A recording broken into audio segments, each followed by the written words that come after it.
demand. First concept which comes to my mind is demand. Okay, what do you mean by demand? What do you mean by demand? Yes, I want to purchase a Fortuner car. Can I say Fortuner car is in demand now?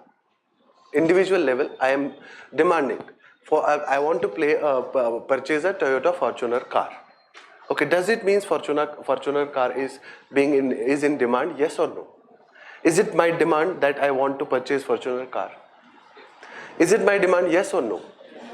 Yes, actually no. Why?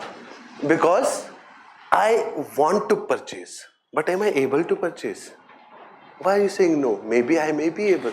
How do you know that? Okay. Oh, you said no. I said you're thinking I'm not able to. Huh? The practicality is in civil services you are not able to unless you have some under table money. Okay, which I don't appreciate for anybody. That's why I'm not able to afford it. Huh? So I demand Fortuner car.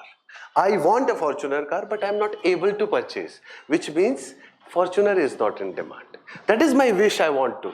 But when an individual wishes something and he has the ability to buy, then it becomes in demand. Now definitely one Fortuner will come out of the showroom. Means they have to supply one. Because I am willing to buy, I am able to buy. They have to supply it to me. Then it becomes demand. So two conditions. What are two conditions?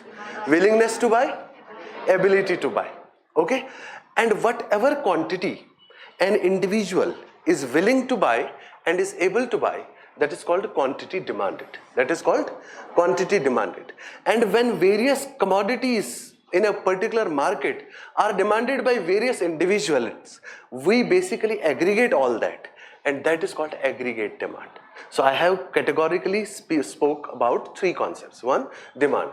Willingness and ability to buy a commodity is demand. Okay, how much quantity we want to buy and we are able to buy, that is quantity demanded.